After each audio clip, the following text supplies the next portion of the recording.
Sawa kabisa. Hoja iliyoko mezani leo hii kama ambavyo nimekujuza hapo awali ni nafasi ya sikukuu katika kuimarisha uhusiano wa kifamilia.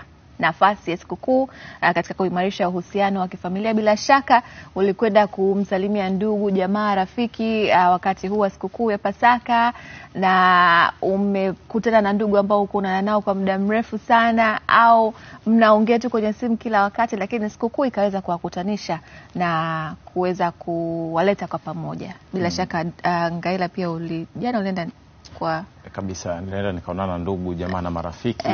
Kwa hiyo ilikuwa ni wakati mzuri sana. Najua baba huo unana naye kila wakati. Lakini wengine hapa ukawa ambao wametawanyika sehemu mbalimbali.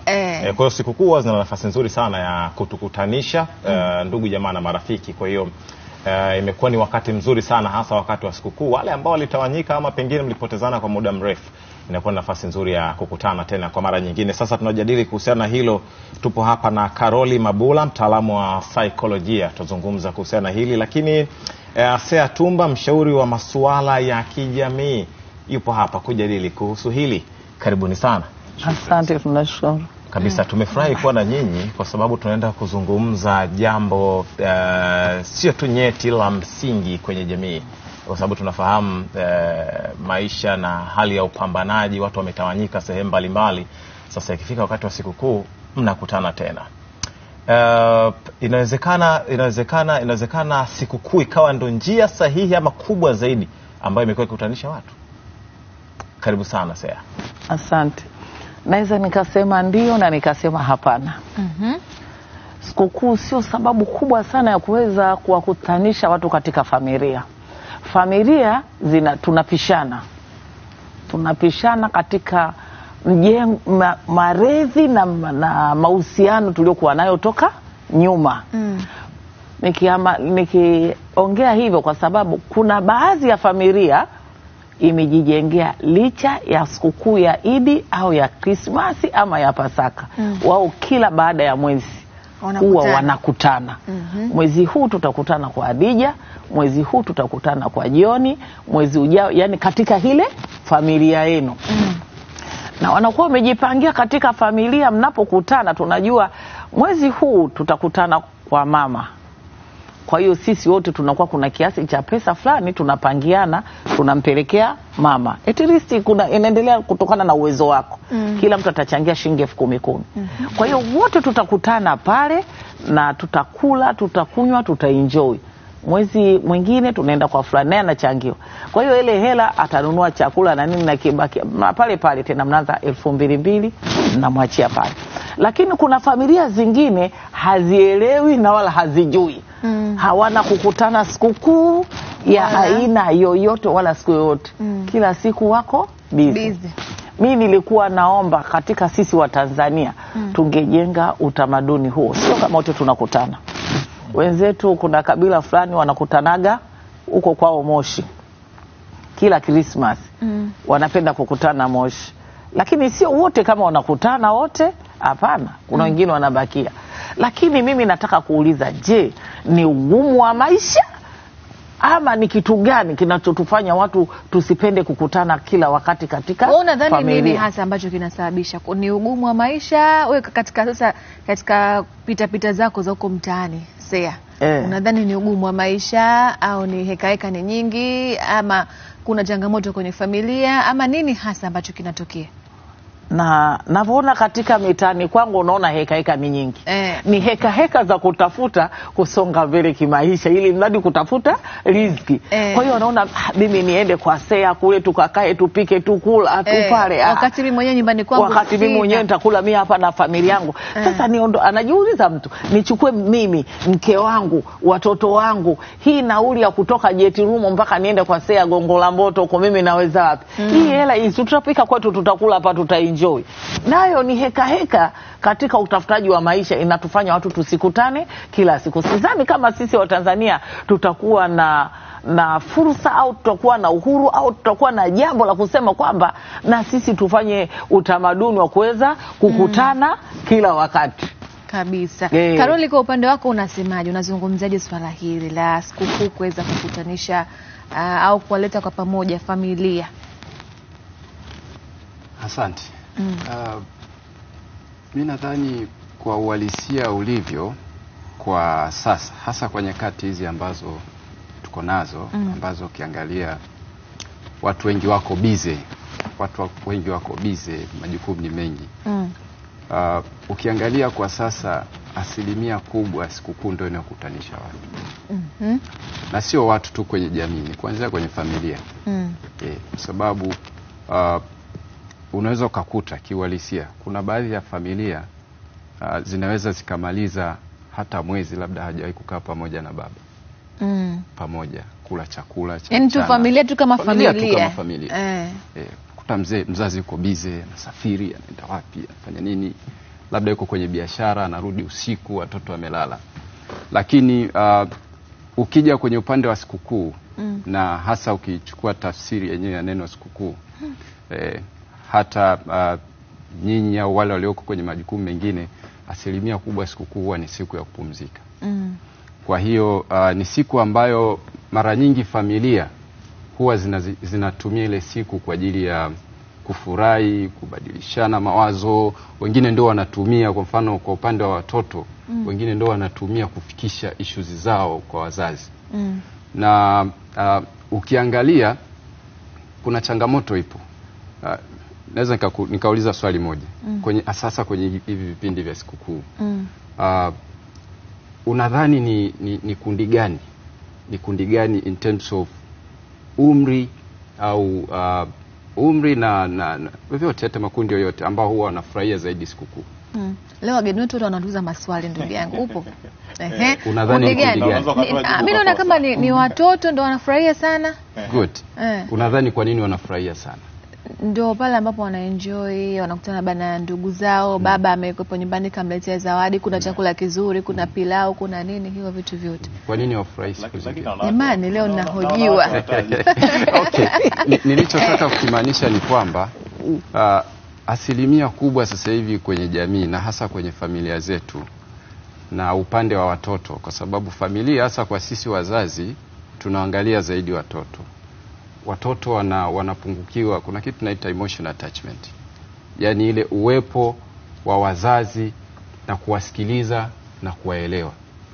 Yaani ni familia chache sana ambazo zinatoa nafasi au muda wa kutosha kwa watoto. Lakini kipindi cha sikukuu, kwa vyovyote vile mzazi lazima awepo nyumbani. Kwa vyovyote vile mzazi lazima atatoa watoto out, ambapo inawezekana katika nyakati zingine haifanyiki. Kwa vyovyote vile lazima atafanyia shopping. Kwa vyovyote vile lazima ataspendi nao hata siku nzima, hata kama ni kuchinja, kuingia jikoni ataingia apiki, tofauti na siku zingine. Kwa ninachokimaanisha ni kwamba kwa nyakati hizi tulizopo nazo, sikukuu ukifuatilia ndio siku maalum ambayo ina nafasi kubwa sana kuunganisha watu pamoja. Kwenye familia, hata kwenye jamii zingine tu za kawaida. Na ndio maana unaweza ukakuta hata kipindi cha sikukuu marafiki wanakutana, wakikutana bana hatujaonana miezi 5, lakini kwenye sikukuu ni lazima tu watakutana. Kwa hiyo kwa kujibu swali, sikukuu ina nafasi kubwa kwenye sasa kwenye upande wa kuimarisha uhusiano au mahusiano, sio tu kwenye jamii, hasa kuanzia kwenye familia. Na ni siku pekee ambayo huwa ikiisha au ikikaribia tu watoto huwa wanapambana sana kutumia ile siku. Yaani kwa vyovyote, kwa sababu wanaamini baada ya pale itakuwa ni issue nyingine tena. Sikukuu ni utamaduni wa lazima na ni nzuri. Kwa hiyo msipokutana wakati wa sikukuu, maana yake hakuna wakati mwingine wa kukutana. Hatuone kama tunapeleka sababu kwenye sikukuu, kitu ambacho kadiri miaka inayozidi kwenda watu wanapotezea sana sikukuu. Wakati upo, ndo maana mama amesema hapa. Wakati upo na ni vizuri sana kukutana kwenye familia kila wakati. Sasa nilichokiongelea mimi ni ile uwepo wa ukaribu zaidi. Kwa sababu baba anaweza akaja, ametoka kazini usiku saa 4, anakuta watoto, labda atasalimia, ataingia, atapumzika, kesho saa 11 ameondoka. Weekend ana vikao, hayupo, watoto hao. Ni vikao vyenyewe ni kule, anaenda labda anakutana sehemu moja, anatoka anaondoka. Lakini sikukuu itamlazimisha mtu kuspend muda wa kutosha na kuruhusu kushare mawazo, na hasa kwenye familia. Ndio maana familia unakuta wengine wakati wa sikukuu wanatoka wanaenda sehemu wanakaa. Kwa wazazi ambao ni waelewa wanatumia ile time kuwasikiliza watoto. Kwa hiyo na wengine unakuta zile sikukuu wanapokutana pamoja ndio wanatumia hata kupanga mpango wa nani nzima. Yaani mzazi anaitumia ile siku kusikiliza kila kitu, anaandika, akipotea amepotea. Kwa atakachokuwa anakifanya yeye ni kuimplement kile kinachofanyika, lakini ule muda wa kukaa pamoja kwa sikukuu ni jambo la lazima sana kukutana. Tusipokutana nini kinaweza kutokea? Nadhani ni muhimu. Hiyo ni issue, ni swala pia la kijamii. Unajua tukirudi tu kwenye tafsiri, ile ni siku maalum. Na ndio maana kwenye siku nyingi unadhani kwa nini kunakuwa na mapumziko. Mapumziko yanatokea ili kuruhusu watu kuwa na muda na familia. Lakini kwenye siku za kawaida wewe unaweza ukaa uko ofisini hapa ukapata dharura ambayo ni ya kifamilia, inawezekana kuna wakati bosi asikuruhusu. Anaweza asikuruhusu kwamba labda uende, nimepata dharura fulani, atakwambia vumilia, utaifanya wakati mwingine kama inawezekana. Lakini kwenye sikukuu ni mandatory. Ofisini hiyo ni holiday, utakiwi kuingia ofisini. Labda kwa zile sehemu ambazo zinakuwa na kwa ujumla wake, labda sikukuu ina tofauti na siku ya mapumziko. Yes, ina tofauti. Sasa naona unatikisa kichwa, tutakuja kwako. Ina tofauti.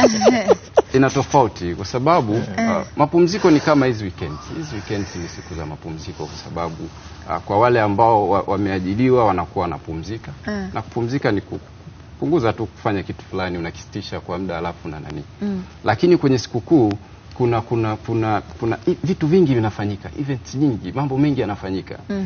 Ndio maana unaweza ukakuta kwenye sikukuu hata kwenye familia vyakula inakuwa tofauti. Dress, mavazi tofauti. Mitoko ni tofauti.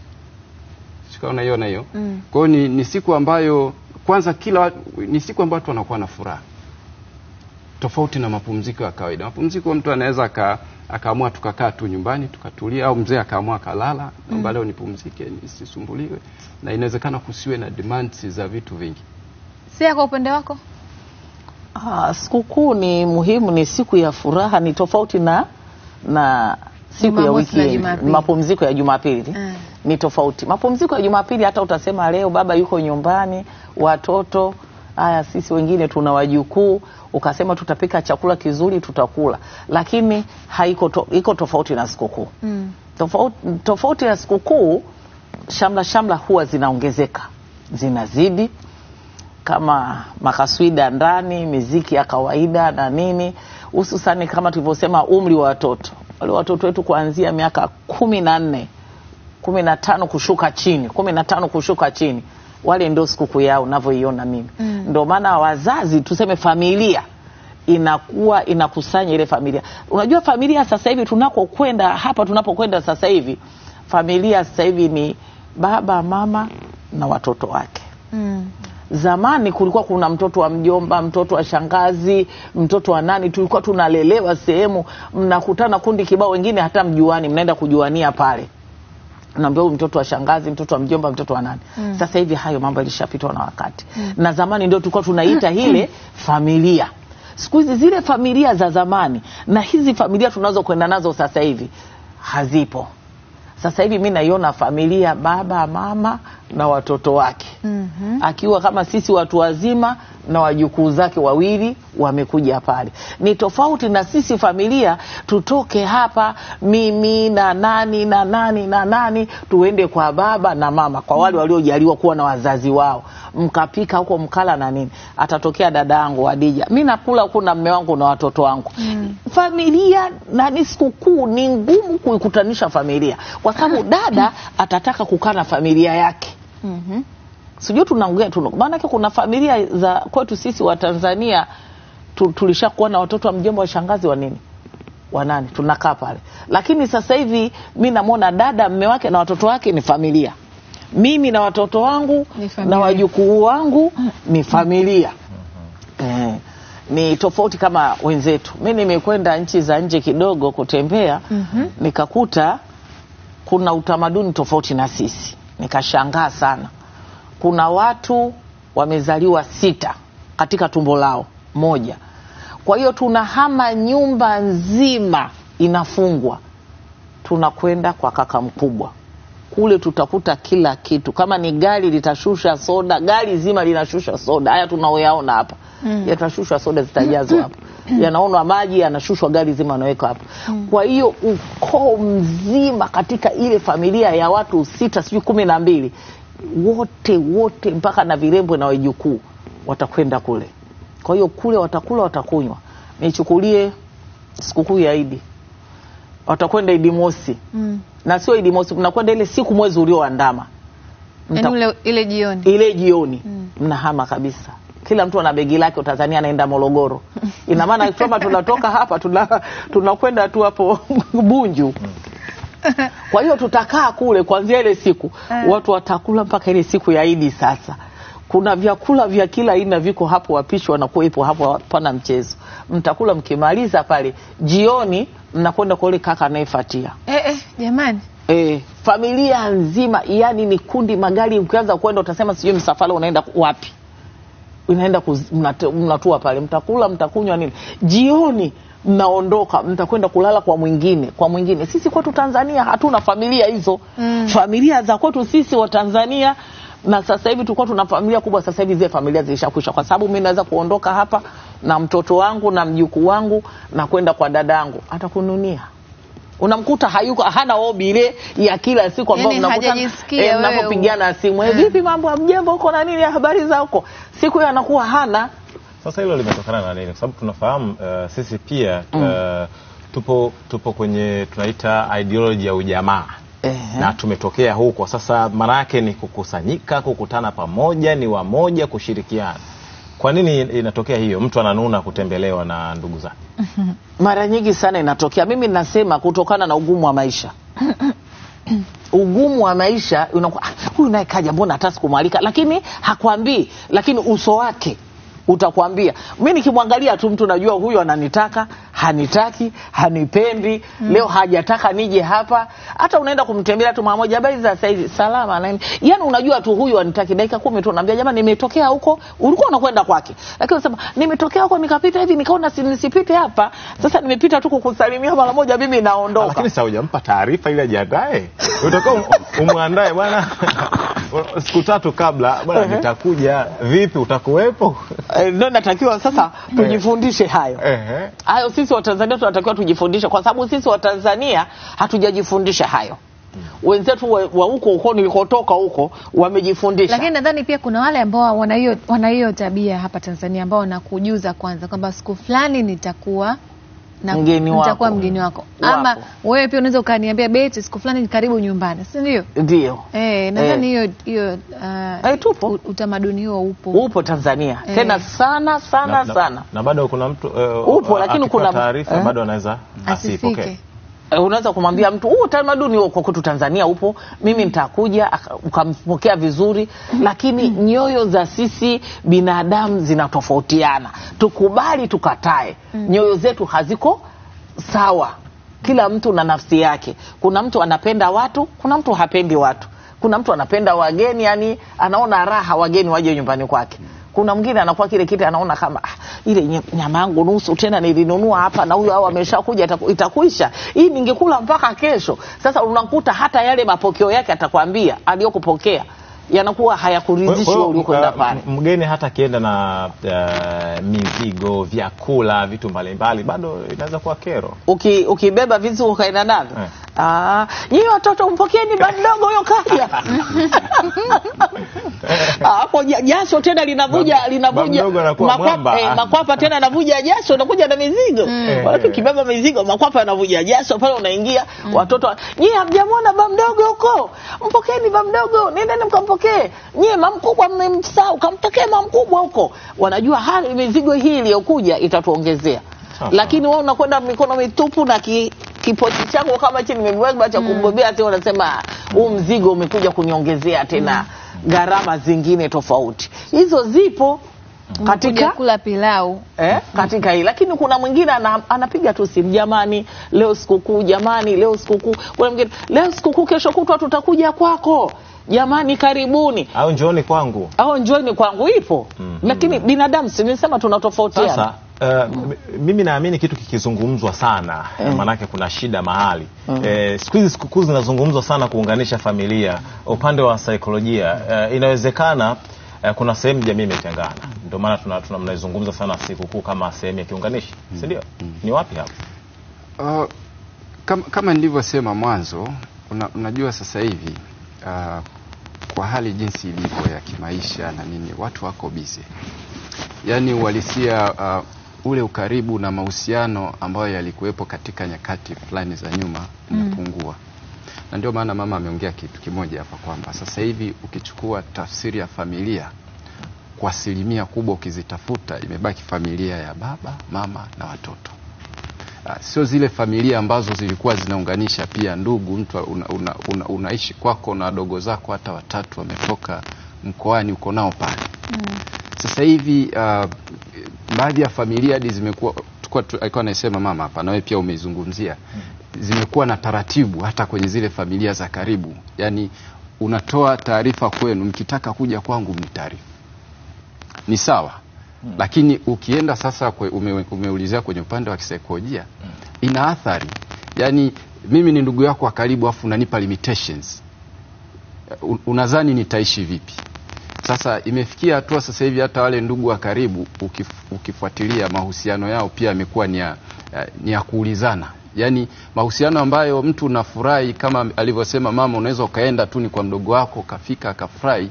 Sasa hivi amefika kuwa mahusiano ambayo ukienda kumtembelea hata ndugu yako wa karibu, close person, anachukia, ananuna.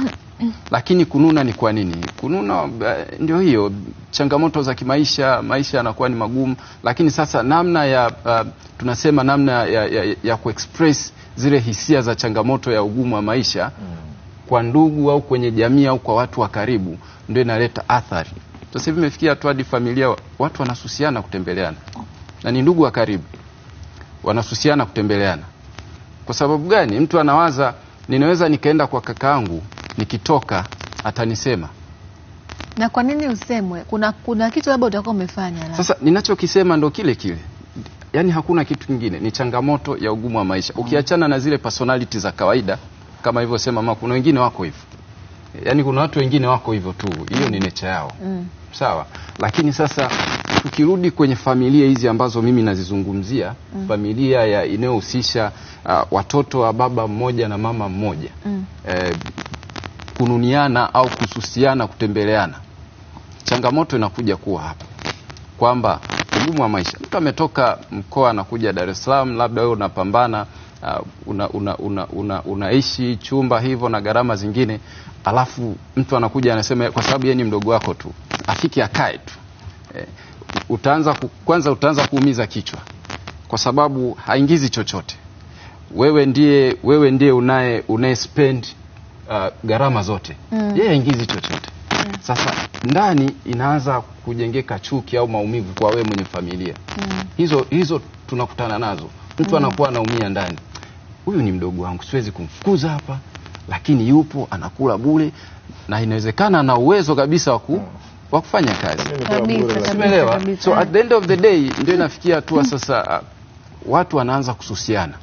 Zikitokea sikukuu, ndio ile mwanzo nimesema kwamba sikukuu kawaida ni siku ya kufurahi.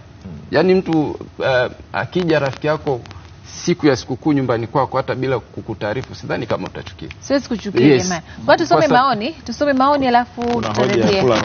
Maana najua bibi Sea hapo tuna ile tabia mgeni akija muone kwa maana anavaa suruali yake ile kila siku. Haya, twende katika maoni ambapo anasema Triple M Watema Moshi anasema nafasi inatukutanisha, inatuunganisha na inaleta furaha fulani. Sikukuu ni wakati sahihi. Sawa. Kwa majina naitwa Makamba Juma, anatokea Kigoma. Sababu ni tabia za kimakabila. Kuna mikoa watoto ndio wanarudi nyumbani na mikoa mingine watu wazima ndio wanarudi nyumbani. Haya. Habari za asubuhi hapo studio, nzuri kabisa. Anasema sikukuu ni muhimu kwa familia zinazojitambua. Kama sisi familia yetu haina mpango na ndugu, kila mtu anaishi maisha yake. Mnaweza hata mkamaliza miaka 5 bila hata ya kuonana na ndugu. Huyu ni Obadia kutoka Chunya. Ni kweli. Sikukuu ni furaha kwa wanafamilia, hususan huku Uchagani ni kuchinja na vinywaji vya kutosha, huku ndugu wakikutana pamoja ni kushare mawili matatu. Hii ni kuimarisha uhusiano na ushirikiano wa ndugu. Ni Pregod Mbando kutoka Himo Moshi. Jagwa kutoka Kibaigo anasema hii habari ya kutoa taarifa kwenda kwa ndugu yangu, hiyo ni dalili ya roho mbaya. Afrika hatuna mambo ya taarifa, kumbuka sisi ni wana ujamaa. Haya, sasa kama sipo jamani, lazima unipigie simu niambie unakuja kama sijapika. Of course mwingine anaweza kusema eti kwani mimi nakuja kula? Hapana, lazima nikuandalie chakula kizuri. Kama umetoka kwako huko unakuja huko. Leo BBC hapo tuelezee. Ngaila alizungumzia kuhusiana na swala kama ndugu amekuja na mzigo, basi kidogo atapokelewa vizuri. Nikija nyumbani kwako mimi kama ndugu natakiwa kubeba nini? Mimi binafsi naongea hiyo kwa sababu mimi nakaa Uswahilini. Na kama nakaa Uswahilini na mambo mengi sana nao yaona. Haitoshi mimi ni mjumbe wa nyumba 10. Kwa hiyo napata mashtaka mengi na mambo mengi nayaona. Niko katika jamii vizuri sana nayaona. Sasa nikiongea ukija kwangu mimi ufanye nini? Mimi nakwambia ukija kwangu mimi nitakupokea. Kwanza mimi nyumbani kwangu fursa yani ni 24 hours. Anaingia huyo anatoka huyo. Mimi najiita dokta. Namwambia sasa ngoja nimsikilize huyu, nastopisha huyu naongea na huyu, namstopisha huyu naongea na huyu. Na mimi kwangu nikinywa chai mimi na familia yangu. Chakula cha mchana lazima kuna mgeni. Cha jioni lazima kuna mgeni. Yaani mimi pale ziada nimeweka ni simu ya maisha yangu. Lazima ziada iwepo. Kwa hiyo mimi ukiniambia wewe nakuja kwangu ama familia yangu yote wakiniambia nakuja kwangu mimi Sea, huwa nafurahi sana. Lakini kijamii kwa ujumla, sasa tuzungumzie kijamii. Huyo ni Sea. Sasa kwa jamii ni tunatakiwa kubeba kitu ama naweza tu nikaja mwenyewe na kimkoba changu? Kijamii kuna mambo mawili na pale unapokwenda. Tuchukulie huyo uliyomsoma, tuna miaka 7 hatutembeleani. Unamchukulia familia hile ni ya kwako. Na wewe unakwenda kwenye ile familia yako. Unawaelewa wale watu wakoje. Uwezo na kipato watu tumezidiana.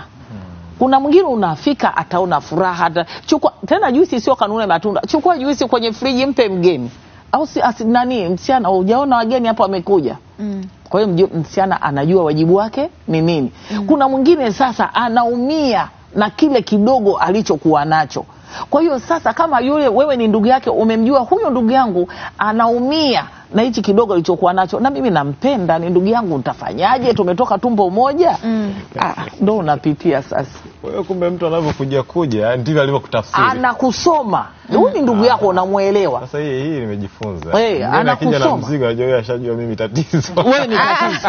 Asilimia kubwa kwa sisi wa Tanzania. Na kuna kweli. Na kuna mwingine anaweza kuja tu akasema sasa mimi nimeondoka na watoto wangu wawili hawa na kwenda kule. Sijui huyu mwenzangu ana hali gani katika siku ya leo. Hebu ngoja nimpige tafu kwa sababu mimi nimeamua niende kwake nikaongea. Ngoja nimpige tafu, unapita gengeni. Hebu nipe nusu kilo nyama, nipe nini, nipe mchele kilo moja na nini. Ukifika bwana umekuja na mchele. Bwana pika tule leo mimi nakuja kushinda hapa nyumbani kwako. Cheko inazidi zaidi ya pale. Chunguzeni jamani. Sisi tunakaa kwa jamii. Karoli unasemaje kwa upande huo? Maana sasa hapo maana mtu amesema ina maana kama mimi nikiletewa zawadi nyumbani na ndugu ina maana mimi ni tatizo au ni kujiongeza tu kwake? Mimi nadhani unajua kwenye maisha tunayoishi na hasa kwenye jamii na hasa sisi binadamu tunaongozwa na baadhi ya vitu. Cha kwanza ni busara. Ndio maana kwenye kufanya kitu chochote kuna hivyo vitu, lazima iwepo busara, lazima uwepo utu, lakini pia kuwe na hisia za kuthamini. Kwa sababu sio lazima kubeba kitu. Unajua vitu vingine tunavitengeneza sisi katika jamii. Tunavitengeneza na ilivyo pia kisaikolojia, ukimzoesha mtu kufanya kitu tafsiri yake unamwaminisha kwamba unaweza kufanya kitu hicho. Siku usipofanya inakuwa ni changamoto. Lakini pia hiyo tabia inatengeneza au inalazimisha malipo. Yaani inatengeneza tabia kwamba kwa sababu mama huwa akija kwangu anakuja na kitu, Kwa hiyo ni lazima na mimi nikienda kwake niwe na kitu. Nisipokuwa na kitu, kwa hiyo siwezi kujisikia kwenda kwake. Shida inaanzia hapo. Kwa hiyo kinachotakiwa nadhani tu ni ile hali ya uelewa na utu, kwamba unadhani kila mtu anayekuja kwako anakuja kula.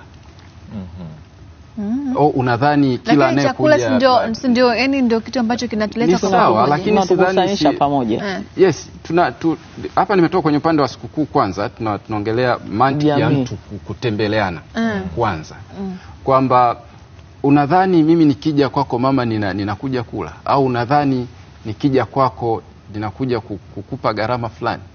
Sasa hivi maisha hivyo, kuna baadhi ya watu wakitoka kwenda kutembelea watu wanakuwa wao wamejipanga binafsi. Kama unaijua, mtu anakuja kunitembelea mimi ni kaka yake, anaweza akaja kwangu, lakini ratiba zingine zote sijui za kula za kufanya nini anazihendo yeye mwenyewe.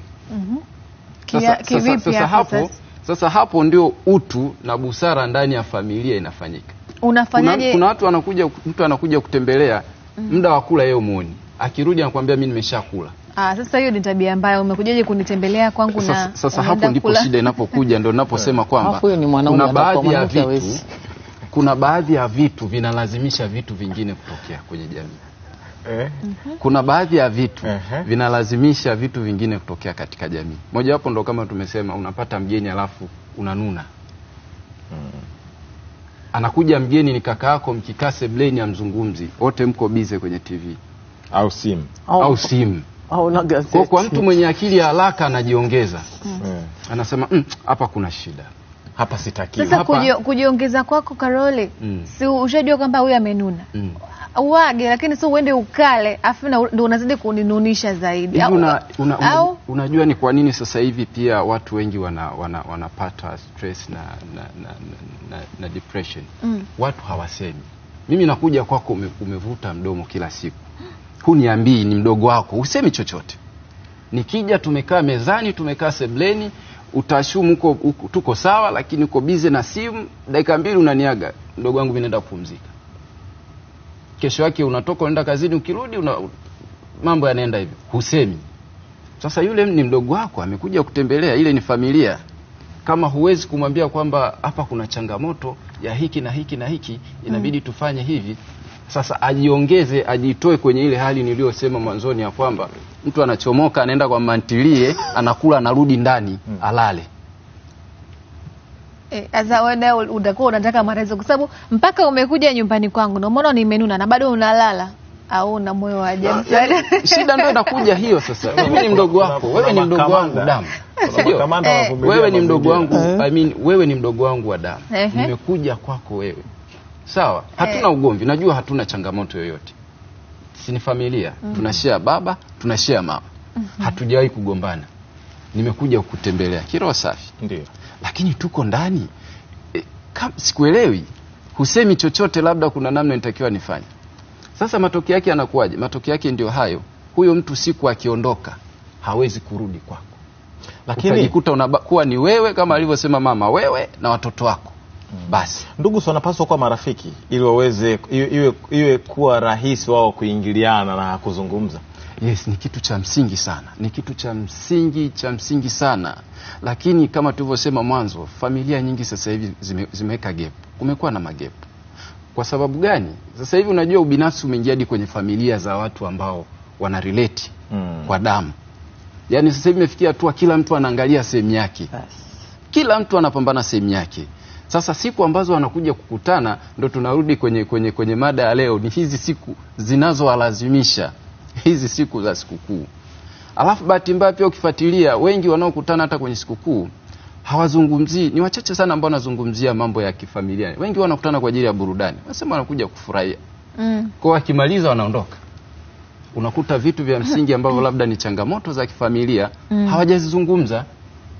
Okay. Yes. Sawa kabisa. Tunawashukuru jamani kwa kile ambacho tumekizungumza juu ya sikukuu, kuweza kutukutanisha au kujenga mahusiano kati ya familia. Au unasema jenga, kuna la nyongeza? Hakuna. Hapana, sina. Ila nimejifunza vitu. Huo unaleta nani? Ukija kwangu kama tulivyozungumza asubuhi unaleta taarifa. Na beba. Mimi nitakuacha utakasirika na kuna familia ukienda, kuna familia zingine nimeona ukienda bila taarifa unapewa glasi ya juisi. Na kama ipo na ukibahatika utapewa hata ile ya tunda, ile ya kumimina, ile ya unga tu kama ilipo vile packet hiyo, na utaondoka. Unaambiwa kuleta taarifa kama utakuja, share yako hamna. Kwa hiyo kule hata kama kuna usigaro hamna kuleta chakula huko. Tunakula kwa zamu. Akae tu uondoke. Mpaka uondoke ndio chakula kinakuja sitting room pale. Nani au dining room. Lakini ulikuja bila taarifa hakuna kula. Lakini mimi labda nimalizie. Nishakaa kwenye familia hiyo mimi. Kwa fupi sana Karoli. Nimalizie kitu. Sifikiri wala sitamani kwamba sikukuu ndio ziwe sehemu ya kuunganisha familia. Yaani tutengeneze mazoea ya kuwa tunakutana. Unajua familia kuwa karibu wakati mwingine sio lazima kukutana hivi.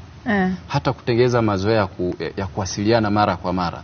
Unapokuwa mnawasiliana mara kwa mara mnatengeneza ile emotional attachment. Hata siku mimi nimekuja kwako nimekutembelea, unakuwa una ile hali fulani ya kununa au ya nini, kwa sababu kwenye kiako unajua huyu ni mdogo wangu, tunawasiliana, na huyu ni ndugu yangu, tunazungumza na ni wa kwangu. Sawa, tunawashukuru sana na kushukuru sana Sea Mabula ambaye ni mshauri wa masuala ya kijamii, lakini pia tunakushukuru sana ni Sea Tumba. Sea Tumba pamoja na Karoli Mabula ambaye ni mtaalamu wa psychology. Nawashukuru sana kwa kuwa nasi. Asante, mnashukuru. Yes.